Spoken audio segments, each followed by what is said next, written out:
eu acho que eu sou atriz desde que eu nasci, na verdade. Eu acho que eu sempre fui atriz. Eu nasci na sexta-feira de carnaval. Minha mãe sempre fala isso, que devo ter nascido sambando. Ela acha que ela estava na maternidade e na televisão lá fora passava o desfile da escola de samba. Então, minha mãe sempre, desde pequena, ela disse pra mim que achava que eu ia ser artista, porque eu já tinha essa coisa mais puxada, porque desde criança eu danço de brincadeira, copio coreografia da televisão. Eu, desde pequena, eu assistia ao Corujão de madrugada, fugia, pequena, eu digo uns 7 anos de idade. Meus pais iam dormir, aí eu ia pra sala ver Corujão e sabia que era isso que eu queria fazer. Mas eu comecei como bailarina, comecei dançando e sempre era a careteira da turma. E eu tava me formando no balé, tive um problema no joelho e tive que parar. Eu falei, e agora, o que eu vou fazer? Aí a minha professora de balé falou, já que você era careteira, vai fazer teatro. E apaixonei. Falei, não, é teatro que eu quero, é isso mesmo. Bom, na verdade, assim, eu tenho uma herança familiar, assim, artística muito forte. Meu avô trabalha com televisão, né, obviamente. E a minha mãe foi chamada para ser administradora do Teatro Imprensa quando eu tinha 9 anos de idade, assim. E na escola eu já gostava de participar das atividades artísticas e tal. E quando a minha mãe entrou no teatro, tinha um espetáculo que chamava, acho que Uma Rosa para Hitler, que quem dirigia era a Bibi Ferreira. E eu me lembro que eu ia nos ensaios, assim, porque eu achava o máximo aquela coisa de produção e de gente no palco, falando dos textos fortes, assim. E aí eu me lembro que eu ficava do lado da Bibi assistindo ela dirigir, assim. E a partir daí eu comecei a me apaixonar pelo mundo do teatro. Acho que o bichinho do teatro me picou, assim. Bom, eu com 17 anos vim para São Paulo, eu morava em Jundiaí. Vim para fazer faculdade aqui na USP de cinema. Tinha passado na FUVEST, vim morar aqui em São Paulo. Eu comecei a fazer especialização em direção de cinema. No meu segundo ano, quando eu comecei a dirigir, quando eu fui dirigir o primeiro curta, eu descobri que eu não sabia lidar com ator. Então eu dirigia os atores, eu não conseguia tirar deles as coisas que eu queria. Então eles faziam uma coisa que eu não queria que fosse daquele jeito, eu tentava falar, daí ficava pior ainda, daí eu decidi que eu precisava estudar atuação. Eu nunca me interessei muito por teatro, pra falar a verdade. Foi uma coisa do tipo, garoto excluído da sala que queria se expressar de alguma forma. Aí um amigo um belo dia caiu de paraquedas e falou assim, você já tentou teatro? Assim, não, teatro nunca nem vi. Vamos tentar? Vamos. Aí eu fui pro teatro, acabei gostando quando vi e daí não parei mais. Lá na lanchonete da própria EAD, inclusive, eu vi um cartaz de teste para um musical que iam fazer numa escola de musicais, que era o Operária hoje em dia. E decidi que ia fazer o teste. Nunca tinha atuado em cena, nunca tinha cantado em cena, nunca tinha dançado em cena. E eu decidi fazer o teste. Fui fazer. Eu decidi fazer o teste.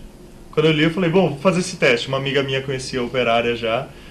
E ela falou, porra, Danilo, mas você não canta, você não dança, você não representa, você não atua, você não faz nada.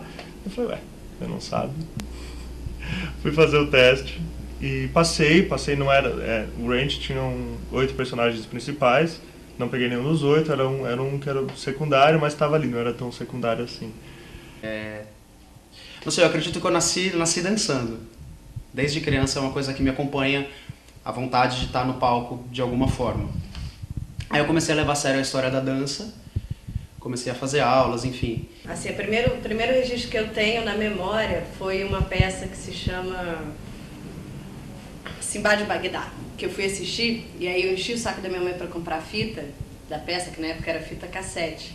E aí eu ficava ouvindo em casa e eu gravei a fala de todos os personagens. Então eu ficava fazendo a família assistir, eu fazendo a peça, fazendo todos os personagens correndo de um lado pro outro. Aí eu fazia uma aqui, a boazinha, aí vinha pra cá fazer o mal, aí ia pra lá, não sei o quê. E aí, cara, daí em diante também, informalmente, então começou assim. Então eu comecei a fazer um movimento no prédio que eu morava. eu chamava a meninada toda e aí eu escolhi uma peça e eu dirigia a peça, eu tinha o papel principal, é lógico, e a gente fazia teatrinho no Play. Então a gente fazia dinheiro de papel e os pais tinham que assistir, pagar para entrar, a síndica dava maior apoio, então a gente colocava cadeirinhas, então tipo uma vez, 2 por ano, a gente apresentava uma peça, ficava ensaiando lá em casa.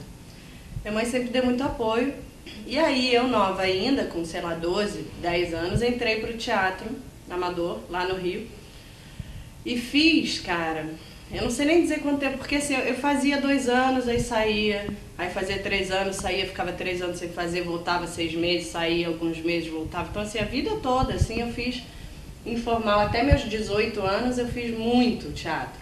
Eu fui assistir, aí o diretor do espetáculo olhou e falou assim, meu, você tem um perfil de um personagem de uma peça minha, você não quer tentar fazer teatro? Assim, tá, vamos lá, vamos ver o que acontece.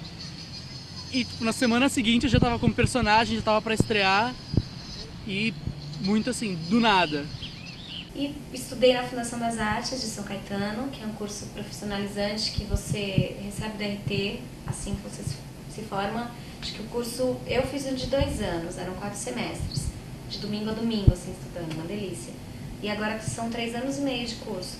E essa é a minha formação, como artista, né? Que é dança e teatro também.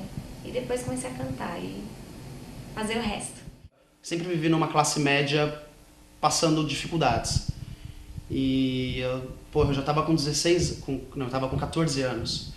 14 anos e queria dançar, eu queria ser artista. E meu irmão já trabalhava na firma do meu pai, dava uma puta força em casa. E eu não queria, tentei. Trabalhei no almoxerifado, trabalhei na empresa do meu pai. Não gostava, era chato pra mim, eu era infeliz. Enfim, eu queria fazer outra coisa. A gente tem uma pequena empresa e na época que ele estava aí com 14 anos, 13 anos por aí, eu queria de todo jeito que ele trabalhasse com a gente. Chegamos a fazer até um crachá da empresa para ele. Tá lá guardado até hoje como recordação. Aquele cabelinho cortadinho lá com 13 anos, mas a gente viu que realmente era isso que ele queria e a gente tinha mais aqui da força. E meu pai foi me dando apoio, me dando corda, até ele falar, peraí. Tava com 16 anos já, ele falou, você precisa trabalhar. Eu estava fazendo colegial técnico na época. Vale a verdade, eu fazia técnico em administração. Eu entrei no colegial técnico porque eu sabia que uma hora eu ia ter que trabalhar. Então se eu já tivesse administração eu ia poder arrumar um estágio, enfim. Que medo de arrumar estágio eu tinha. Fiz entrevista, fiz várias entrevistas para estágio em administração. Mas eu não queria, e aí um dia meu pai falou. É a famosa pergunta, né? Eu quero saber quando você vai começar a trabalhar. Até quando você vai dançar? Você precisa trabalhar. Nunca ligando que a dança que a dança é um trabalho, ou que o teatro é um trabalho. Acho que a principal dificuldade de começo de carreira é receber o apoio das pessoas, porque você decide, beleza, vou ser ator, vou seguir essa carreira.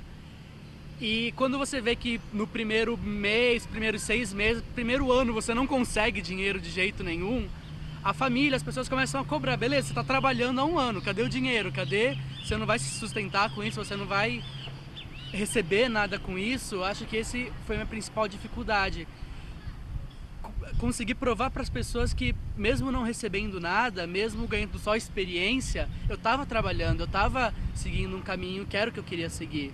Esse é a principal dificuldade do começo.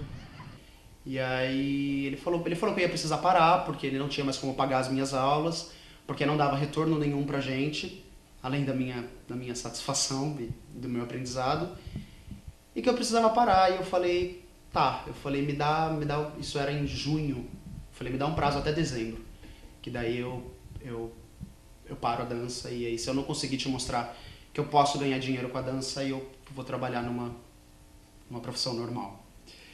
E aí comecei a pirar, vou começar a dar aula, só que eu era muito novo, eu tinha 2 anos de aulas de dança, não tinha como dar aula ainda, não tinha muito o que passar. O que eu faço? E nisso eu tava fazendo um monte de teste para musical, para as peças, dançando, fazendo um monte de teste como bailarino. Uma amiga minha uma vez me chamou para fazer um teste, vai ter teste pro Mágico de Oz, vem. Eu falei, não, é para maior de 18 anos, ai que saco, fazer teste de novo, não é para mim, não, tô muito novo ainda, não vou conseguir, fui. Meu professor de jazz na época fez o teste junto comigo, não passou, e eu passei. E aí, isso foi em julho, um mês e pouco depois que meu pai tinha tido aquela conversa comigo. Aí eu falei, velho, é isso, eu vou fazer isso da minha vida. Na hora eu tive a certeza. Eu falei, eu passei nesse teste porque é isso que eu vou fazer. Tem alguma força maior me mostrando que eu não posso largar agora, que eu tô novo e é agora que eu tenho que pegar. E foi incrível. A emoção dos meus pais quando ficaram sabendo. Quando eu liguei, eu lembro que foi a primeira coisa que eu falei pra minha mãe. Eu falei, mãe, vou trabalhar com dança. Aí depois eu expliquei que eu tinha passado no teste, que eu ia fazer a peça. Eu acho que a maior dificuldade é ganhar dinheiro. Não é nem trabalho, cara. Trabalho tem um monte de peça, tem um monte de grupo querendo se apresentar, tem um monte de teatro alternativo, tem um monte de curta independente, tem um monte de coisa, assim. Mas a maior dificuldade é viver de atuação para pagar as contas. Então, ou você chegou no nível Caras, no nível Rede Globo, que você começa a ganhar muita grana, e você entra de graça em tudo que é lugar, você é conhecido, blá, blá, blá. Se você não chegou lá ainda, é muito difícil viver. Muito. Tem que ter umas coisas por fora, entendeu? Não é só com essa... Esse ofício é difícil que dê uma base, uma sustentação de vida, assim, é muito complicado. Tenho muitos amigos que tiveram que voltar para suas casas, para a casa dos pais, porque não tinham dinheiro para pagar o aluguel, assim. É muito complicado, é muito difícil. E eu sofro muito, assim, por muitas vezes não ver o trabalho de grandes atores e grandes artistas que não são valorizados, assim, então... Eu achei que seria um pouco mais fácil conseguir fazer, né, uma peça atrás da outra, e pra mim não foi tão fácil assim, tão simples. E achei que daria mais respostas também de tanto... você vai fazer um teste para um comercial, achei que seria mais fácil. E, assim, bem difícil, eu acho. Eu sei que meu trabalho é um produto que vai ser consumido e não deixa de ser arte. Então você tem que ter... Porque se você só faz pela arte e não tem essa cabeça de que é um trabalho, é uma profissão, não dá certo. Então eu acho que é ser o mais completo possível. Bom, no fim desse ano eu prestei INDAC e prestei EAD. Da EAD eu não passei, era um vestibular que são 4 fases de provas, eu não passei nem na primeira fase. E daí prestei INDAC também e entrei. Daí eu comecei a fazer o INDAC e foi uma escola que mudou muito minha vida também, porque ela era uma escola que tinha um direcionamento espiritual, assim, no ensino, tinha uma coisa muito de espiritual, de libertação, de lidar com os sentimentos, de lidar com as emoções, de lidar com o que você pensa, com essa conexão com o mundo, era uma coisa super intensa também. E foi... aquilo me abriu, porque eu tinha a minha desculpa pra eu estar lá era que eu queria aprender a dirigir atores pro cinema. Então, por mais que eu não falasse isso no começo, isso começou a aparecer depois de uma hora. Todo mundo começa a me conhecer, mesmo meus colegas, os professores, sabiam que eu fazia faculdade de cinema, especialização em direção, e estava lá buscando isso. Só que chegou uma hora, já no segundo ano, eu fiz 2 anos de INDAC, né? São 3 a formação total. Chegou no meio do segundo ano, o negócio começa a ficar mais exigente mesmo para você como ator. Por exemplo, cobrando a sua dedicação, a sua integridade lá, Então, isso começou a ficar recorrente, dos professores falarem: porra, beleza, sua cena tava meio irracional, mas tudo bem, porque você tá aqui para ser diretor, né? Então tudo bem que sua cena tá mais racional. Não, isso que você fez é uma coisa de visão de diretor, mas tudo bem, né? Porque você não tá aqui para ser ator, você tá aqui para ser diretor. Isso começou a se repetir muitas vezes. No começo ok, tudo bem, tá ruim, mas tá bom, tá ruim, mas tá bom. E começou a me incomodar depois de um certo momento. Aí, mais velha, com 19, eu vim para São Paulo. E o teatro eu não pensava em fazer nada profissional, nunca pensei. Sempre foi uma grande diversão para mim. Porque essa pressão, né, de vida, de família, de que você tem que fazer uma faculdade boa e ganhar dinheiro, ambiente de empresa, trabalhar certinho e tal, então eu nem nunca cogitei trabalhar com teatro, vim para São Paulo, mas sempre amando muito, assim, atuar, sempre. E vim para São Paulo e entrei numa empresa grande, multinacional, fiz tudo bonitinho, entrei para faculdade, blá blá blá, não sei o que, e a coisa aqui dentro entalada. Até que, uns 5 anos atrás, uma amiga minha, Dani Carioca, que mora aqui também, falou: Ju, tem um grupo de teatros, não sei quem que minha tia conhece, que estão precisando de gente, ali no Hospital do Câncer. Pronto, fui. E ficamos brincando de ensaiar, acabou que não rolou nenhuma peça, porque o grupo se desfez antes. Mas aí voltou tudo, cara. Aí voltou a vontade, eu falei: meu Deus, é isso que eu amo, eu quero muito fazer, o que eu tô fazendo o dia inteiro? Porque aí você para e pensa, você fica o dia inteiro fazendo uma coisa que você não gosta tanto, quando tem uma outra que te dá tanto prazer, seria tão bom poder trabalhar com isso. Então assim começou. Aliás, você me perguntou como começou, eu já contei tudo, né? Mas aí, cara, daí começou o pensamento de fazer profissionalmente e fazer sério. E se eu vivesse de atuação? Nossa, isso, cara, isso pra mim bateu muito forte, assim. Seria uma coisa tão boa, será? Será que eu largo tudo, vou batalhar isso? Será? O que eu faço? Porque também para fazer teste e tal não dá, trabalhando em empresa, para ensaiar, para estudar, não tenho tempo. Então, cara, foi daí que me deu o grande estalo para seguir a minha vontade e o meu coração e tentar trabalhar com isso. Larguei um emprego numa multinacional, morando sozinha, pagando aluguel, e entrei para a escola de atuação profissional, que é onde eu estou agora, que só tem 6 meses, eu acabei de terminar o primeiro semestre, são 3 anos para formação. E é isso. Então agora eu estou começando a escola profissional. Comecei a fazer curso, fiz curso na Escola Livre de Artes Cênicas de Santos, e foi fazendo um curso atrás. Às vezes 8 anos que eu faço teatro, eu não parei de estudar em momento nenhum. Curso de história de teatro, curso de interpretação, alguma coisa de canto que eu não me dou muito bem, mas até isso eu vou tentando. Eu fiz o teste do Avoir, que foi o meu primeiro espetáculo profissional, que foi assim uma experiência fantástica, assim. Foi o que determinou mesmo, assim, tipo, eu quero fazer teatro da minha vida, é isso que eu quero.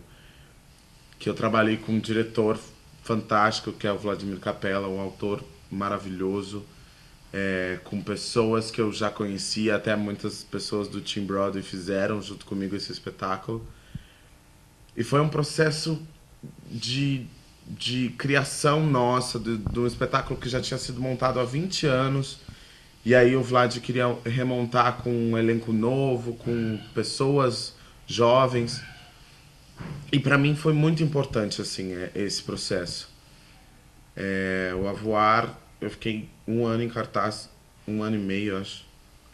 1 ano e meio em cartaz com o Avoir, e foi uma das experiências mais maravilhosas da minha vida, assim, que eu acho que profissionalmente foi o pontapé, assim.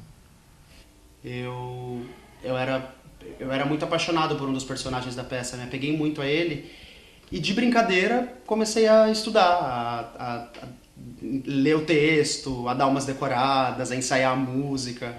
Eu assistia muitos ensaios dos protagonistas, dos atores, e comecei a decorar marcas, enfim.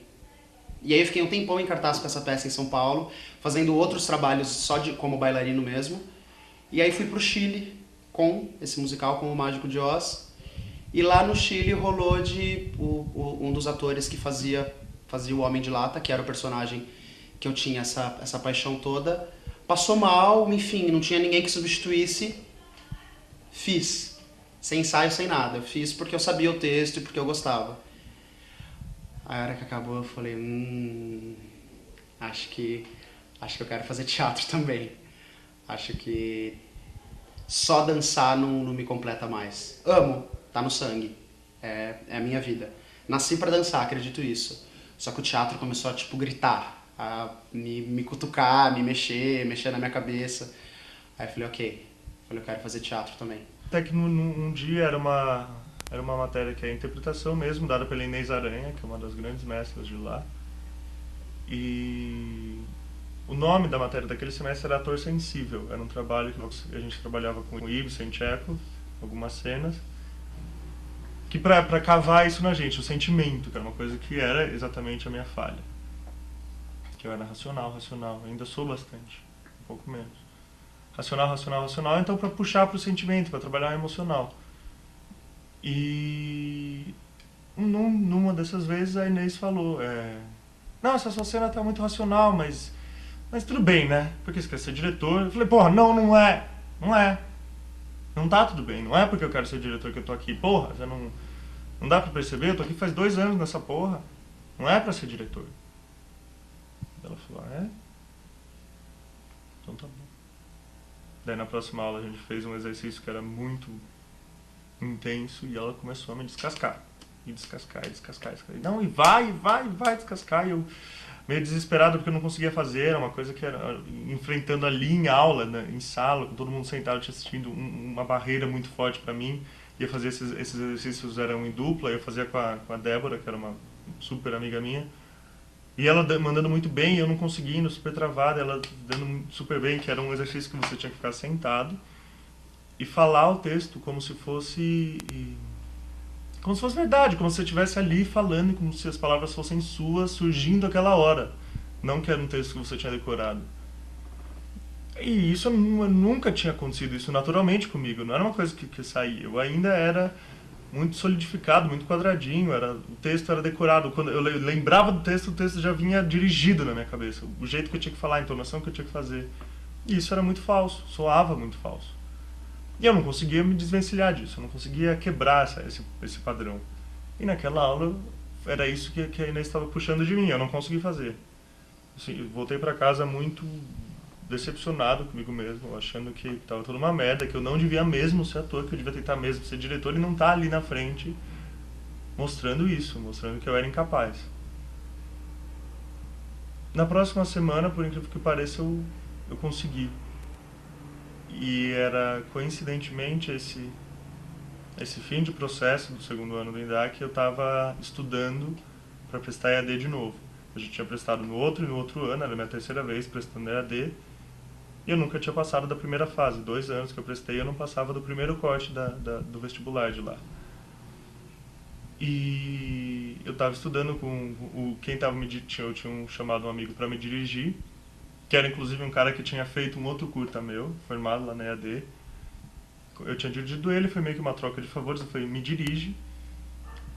E ele estava cobrando isso de mim também, em outros termos, assim, em outras coisas também ele me cobrava mais. E foi uma mudança, uma quebra, uma virada de chave que eu tive ali. Então, nesse processo que eu estava ensaiando dentro do INDAC, fora do INDAC com outro diretor, uma cena minha, que eram 2 monólogos para a primeira e para a segunda fase. E isso me mudou de um jeito muito profundo. E foi a primeira vez que eu me vi ator, assim. Eu falei para Inês, inclusive, depois que eu saí do INDAC, que foi naquela aula que eu nasci ator dentro do INDAC. Que foi a primeira vez que eu senti que eu era capaz de me dar bem ali, naquele meio, naquela profissão. Então, depois disso, as cenas que eu fiz pro vestibular ficaram super boas. Eu entrei na EAD, que é onde eu tô agora, saí do INDAC no fim do 2º ano, eram 3 anos de formação. E a partir disso foi EAD para mim. Hoje em dia eu já tenho, é um processo muito mais intenso do que eu tinha, porque é levado muito mais a sério. Tem muito menos tudo bem, tem muito menos. É uma cobrança muito mais intensa. Tá todo mundo ali, muito direcionado para ser isso e para ser bom nisso.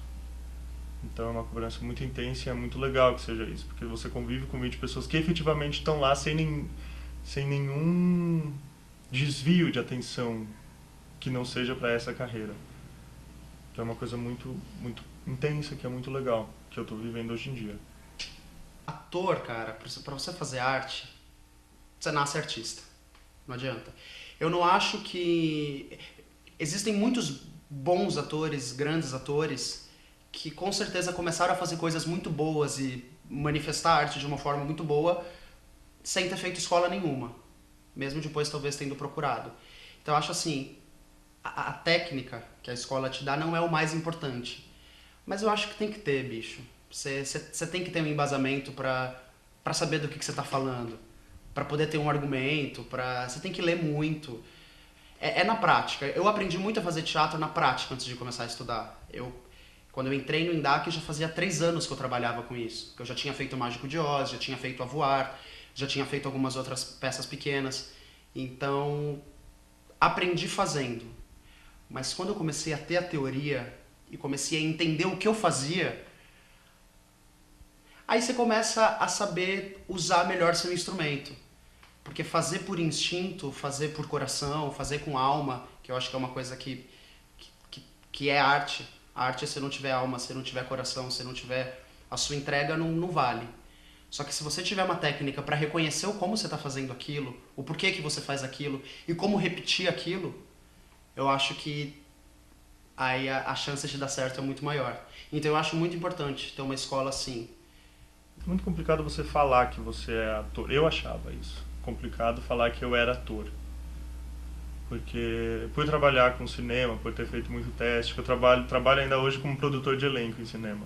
Então por ter feito muito teste, por ter conhecido muita gente que se diz ator, e que no meu conceito não era ator, eram pessoas que estavam lá, que não tinham uma formação muito sólida, tinham muitos problemas, muito maiores do que eu tinha, por exemplo, na época. Eu tinha muito medo de ser visto como eu via essas pessoas. Uma pessoa qualquer que falava que era ator e que não era. Uma pessoa que não tinha a menor capacidade de efetivamente ser um bom profissional naquela área. Pelo menos não naquele momento. Então eu tinha medo de ser essas pessoas. E naquele momento eu era uma dessas pessoas. Então eu não falava que eu era ator. Eu falava que era um cara que estava lá estudando atuação para ser diretor. E naquele momento, naquela aula, naquele dia, foi um dia que eu vislumbrei a possibilidade de ser um ator, primeiro, e depois de ser um bom ator. Ainda não me via como possibilidade de ser um bom ator, mas eu me via como possibilidade de ser um ator. Mediano, medíocre talvez, mas pelo menos um ator. Então, porque é muito difícil você estar... Quando você está num palco, você está muito nu, assim, você não tem nada que você possa se esconder atrás. Você está ali com o seu corpo, com a sua voz, com os seus sentimentos, com as suas emoções, e por mais que seja um personagem, é tudo isso que você empresta para isso acontecer. É seu corpo, sua voz, suas emoções que você empresta para o personagem, mas não deixa de ser seu. Então você está muito, muito, muito vulnerável, muito aberto, muito nu. E é uma coisa muito complicada para a condição humana. Você tá ali na frente com, sei lá, 10, 50 ou 1000 pessoas que não tem absolutamente mais nada para fazer do que sentar e te ouvir falar. Então, por mais delicioso que isso possa ser, é muito apavorante também. Porque a partir do momento que você tá ali num palco, todo mundo tá te analisando como um todo, como um inteiro, como... Não tem nada que você faz que passa despercebido. Então é aterrorizante também. Então é uma coisa muito poderosa de você poder sentar e falar e todo mundo te ouvir, e pode ser uma coisa massacrante. Então é assustador. Então por isso que não é tão assim de cara, que pelo menos pra mim, que eu podia falar que eu tinha capacidade de fazer aquilo bem. E é hoje isso que eu busco, é o que eu estou buscando, que eu estou estudando, que eu estou correndo atrás, ensaiando e me dedicando e quebrando outras barreiras, outros tipos de barreiras, menores ou maiores do que aquela que eu tive.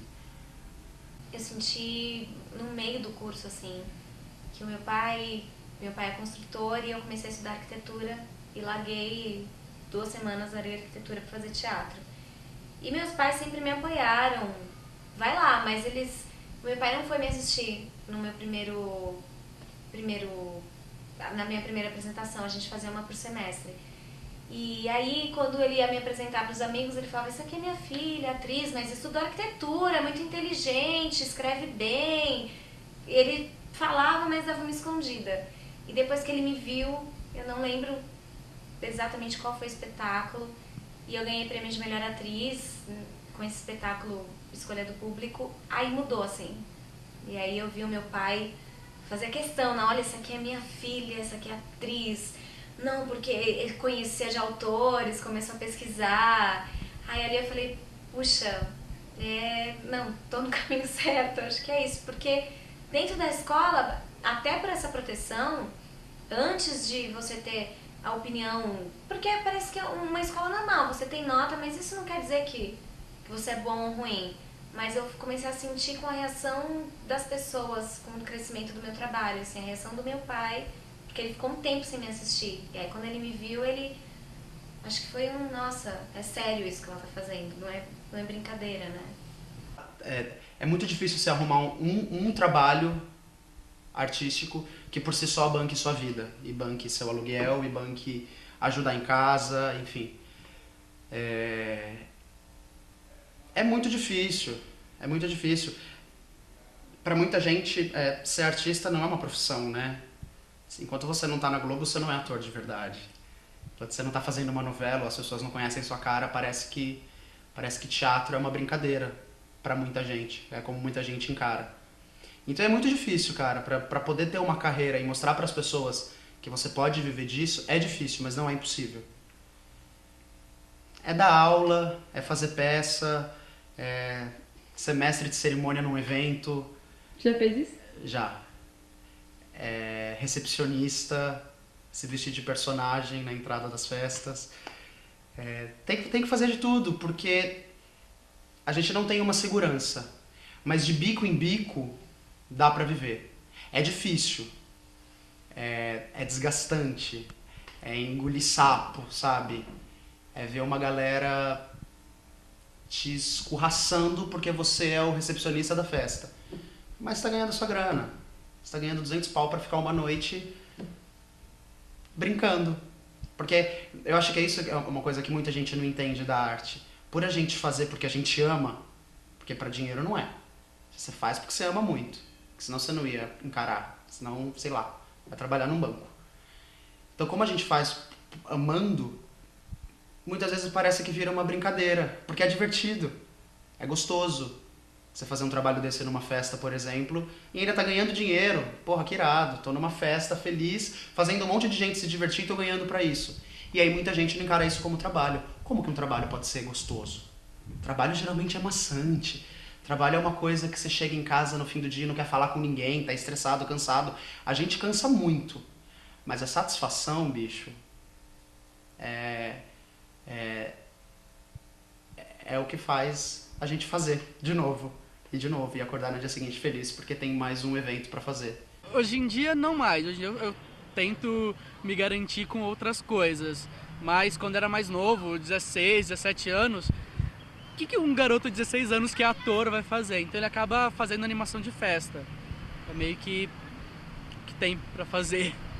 Trabalhei em construção, já trabalhei em escritório tirando xerox, já trabalhei vendendo coisa na rua, já tentei trabalhar em loja, já fui garçom. Todos esses bicos que te dão uma grana fácil e te dão tempo para ajudar a seguir com a carreira de ator. Já fiz um pouco de tudo e agora também, além de ator, eu tô trabalhando com produção, direção, o outro lado de teatro e cinema também, que é o que tem me sustentado hoje em dia.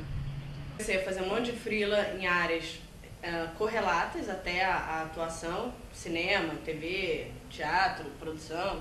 É muito complicado também, porque como profissão, no Brasil você só fala, estou generalizando, mas não é isso. No Brasil se fala que se tem visibilidade um ator quando ele está na televisão. E só.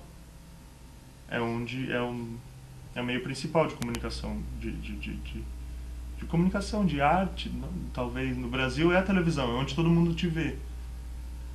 Então, muitas vezes todo esse processo de formação de um ator e de estudo de um ator e de dedicação passa quase como se não existisse, antes da pessoa entrar para a televisão.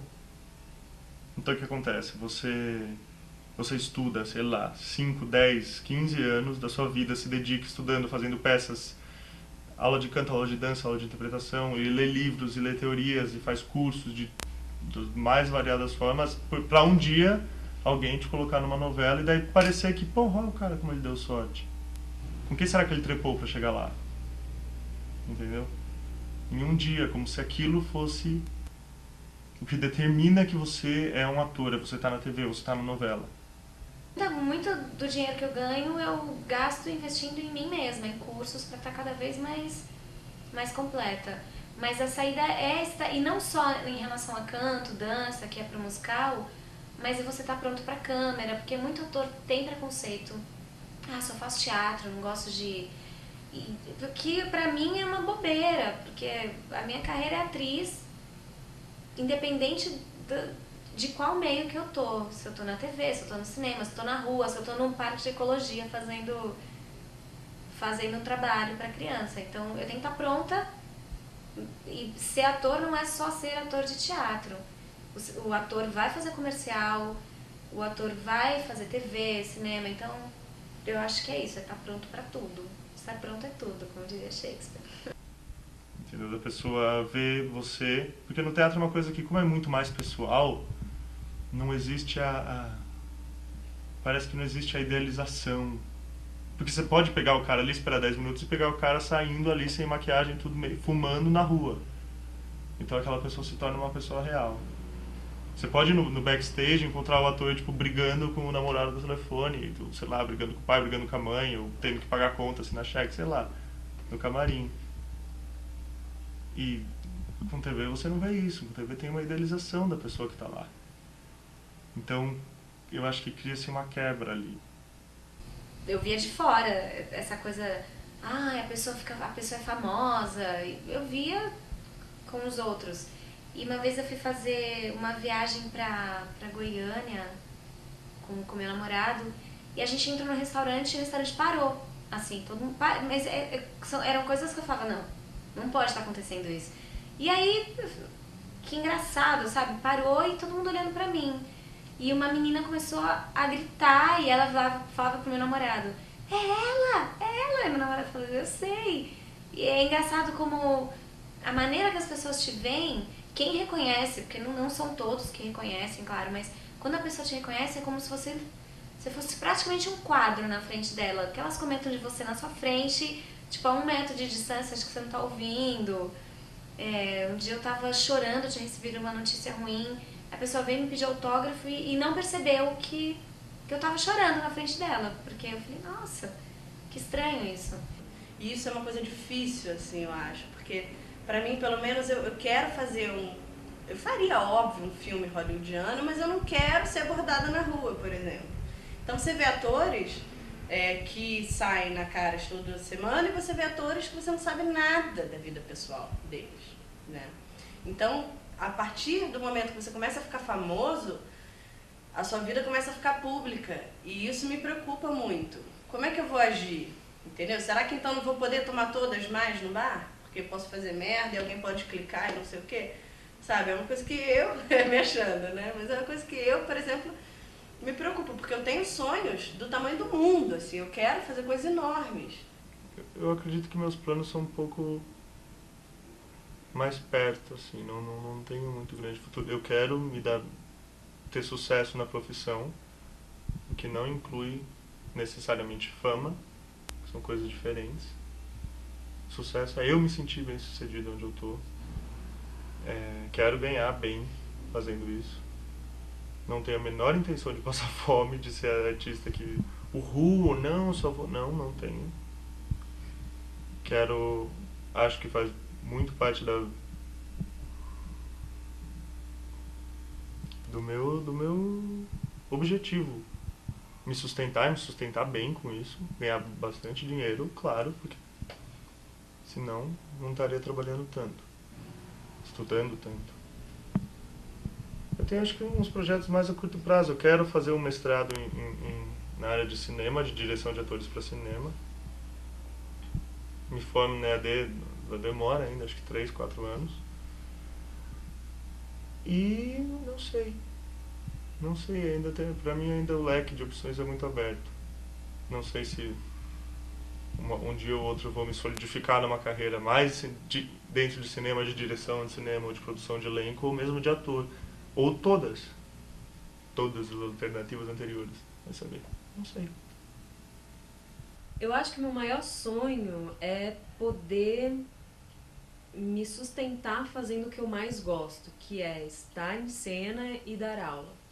E poder juntar essas duas coisas, poder viver do meu trabalho, daquilo que eu escolhi, sem ter que depender de alguém, sem ter que, enfim, aí é um pouco mais ideal, não passar por dificuldades, ter um pouco mais de estabilidade, se é que é possível dentro dessa profissão. O que eu espero do futuro é ser reconhecido pelo meu trabalho.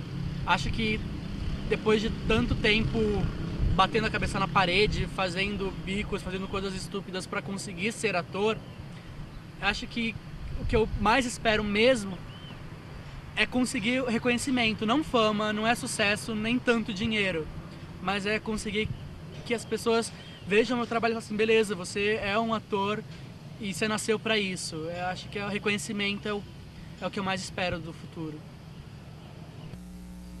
E a longo prazo é justamente proporcionar essa arte que eu acredito e que acredito que muitos artistas brasileiros acreditam nessa arte, proporcionar para todo mundo, desde a classe mais pobre até os grandes empresários e intelectualoides, assim, e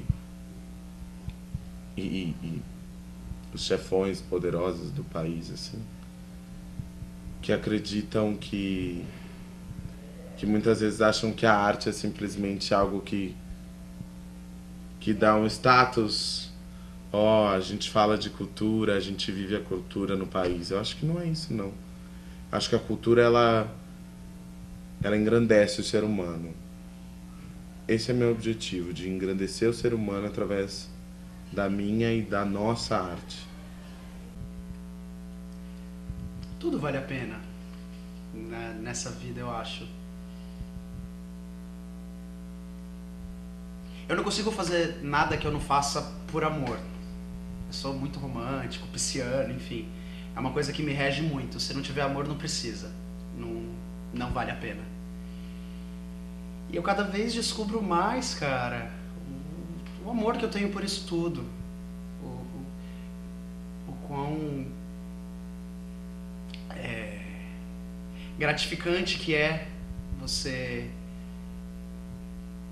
ensaiar 9 horas por dia, ficar com o seu corpo destruído, ficar com o seu emocional abaladíssimo, você mexer com uns monstros e com uns fantasmas dentro de você que são uma bosta de mexer, mas que daí no final tem uma galera aplaudindo e você olha pro olho das pessoas que estão ali e fala, meu Deus, olha com quanta gente eu falei, sabe? Olha com quantas pessoas, quanta gente saiu de casa pra me ver dizer alguma coisa e eu consegui dizer.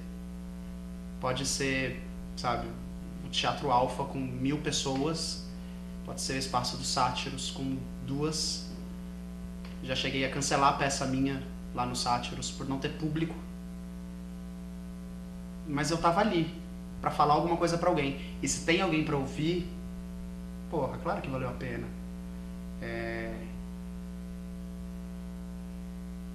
O mundo tá muito louco. Eu acho que as coisas estão entrando numa vibe muito pesadas, no geral. As relações humanas, a natureza que tá definhando. E eu acho que o artista hoje, cara, tá com uma função incrível, que a gente tem que agarrar muito isso.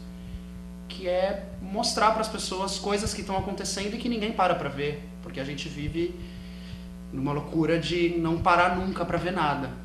Então, se alguém se dispôs de algumas horas pra sentar numa cadeira e ouvir o que a gente tá falando, porra, não tem como não valer a pena. É aquela vontade de não querer que acabe aquele momento, sabe? É entrar em cena e se sentir dono de um monte de coisa que você sabe que você não é, mas que você tá brincando daquilo. É poder ser o pai, a mãe, a mulher e a criança, sabe? É poder ser Deus um pouco. A gente brinca um pouco de ser Deus, né? De poder fazer as coisas acontecerem do jeito que a gente quer.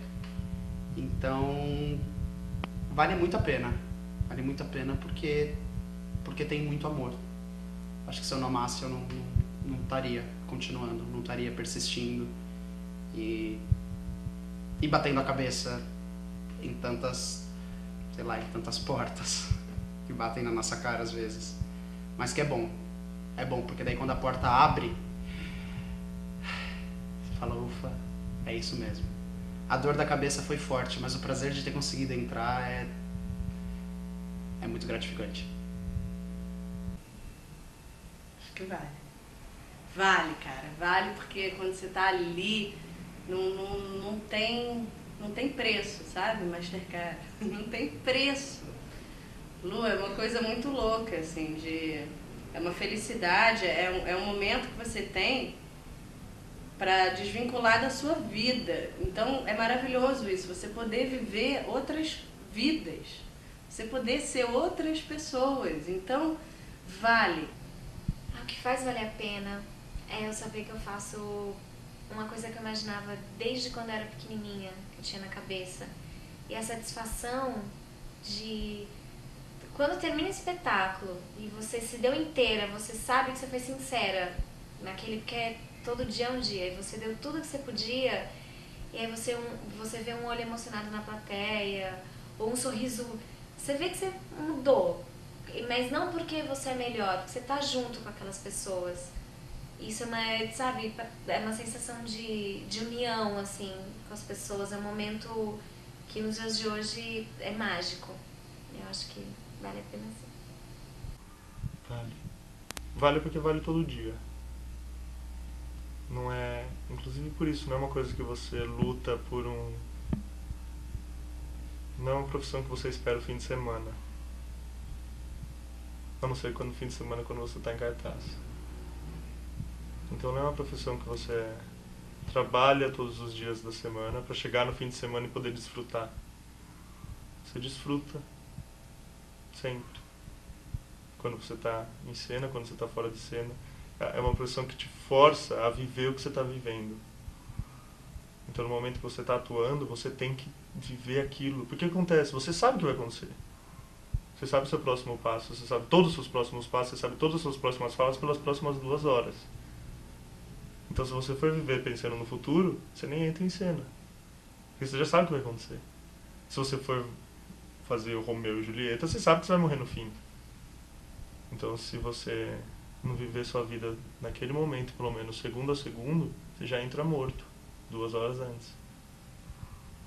Então eu acho que esse exercício de te obrigar a viver passo a passo, centímetro a centímetro, uma coisa de agora eu tô sentindo isso. Eu sei que a próxima coisa tá aqui na minha cabeça, todas as coisas que vão acontecer. Mas agora eu tô aqui. Daqui a pouco eu vou estar ali. Daqui 2 horas eu vou estar lá. Mas agora eu tô aqui. Então como te força a viver um passo a passo, acaba forçando sua vida a viver nesse ritmo. Então vale a pena porque vale a pena todo dia. Ai, eu me emociono. Quando eu mexo com essas coisas, com vontade de chorar. Corta, sei lá. Adorei! Eu falei, meu, cara, eu acho que eu sou americana fazendo sotaque de latina.